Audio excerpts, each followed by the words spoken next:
സംസ്ഥാനത്തെ സ്കൂളുകളിൽ ഒന്നാം ക്ലാസ് പ്രവേശനത്തിനുള്ള പ്രായം 2026-27 അധ്യയന വർഷം മുതൽ 6 വയസ്സാക്കും.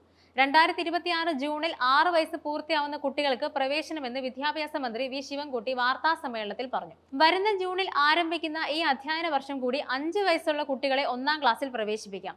സംസ്ഥാനത്ത് സ്കൂൾ പ്രവേശനത്തിനുള്ള പ്രായം ഇപ്പോൾ 5 വയസ്സാണെങ്കിലും നിലവിൽ ഒന്നാം ക്ലാസ് പ്രവേശനം നേടുന്നവരിൽ 52% കുട്ടികളും 6 വയസ്സ് പൂർത്തിയായവരാണ്. ശാസ്ത്രീയ പഠനങ്ങൾ പ്രകാരം കുട്ടികൾ ഔപചാരിക പഠനത്തിന് സജ്ജമാകുന്നത് 6 വയസ്സിന് ശേഷമാണ്. അതിനാൽ വികസിത രാജ്യങ്ങളിലെല്ലാം ഔപചാരിക വിദ്യാഭ്യാസ തുടക്കം 6 വയസ്സോ അതിനു മുകളിലോ ആണ്.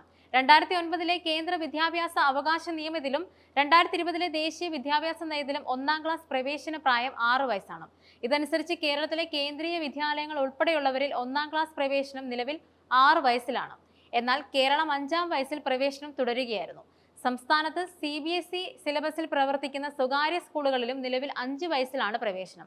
സംസ്ഥാനത്തെ ചില CBSE സ്കൂളുകൾ രക്ഷിതാക്കളിൽ നിന്നും ഇതിന് സമ്മതപത്രം വാങ്ങിയിരുന്നു.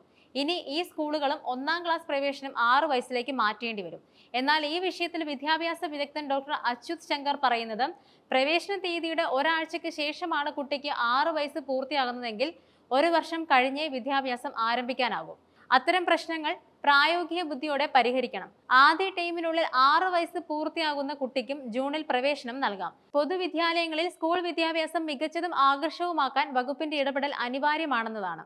അതുപോലെ വിദ്യാഭ്യാസ മന്ത്രി വി ശിവൻകുട്ടി പറയുന്നത്, ഒന്നാം ക്ലാസ് പ്രവേശനത്തിന് പരീക്ഷ നടത്തുന്ന സ്കൂളുകൾ കുഞ്ഞുങ്ങളെ പീഡിപ്പിക്കുകയാണ്. 2009 വിദ്യാഭ്യാസ അവകാശ നിയമം അനുസരിച്ച് ഒന്നാം ക്ലാസ് പ്രവേശനത്തിന് കുട്ടികൾക്ക് പരീക്ഷ നടത്തുന്നതും ക്യാപിറ്റേഷൻ ഫീസ് വാങ്ങുന്നതും ശിക്ഷാർഹമാണ്. പരാതി ലഭിച്ചാൽ നടപടിയെടുക്കുമെന്നുമാണ് വിദ്യാഭ്യാസ മന്ത്രി പറയുന്നത്.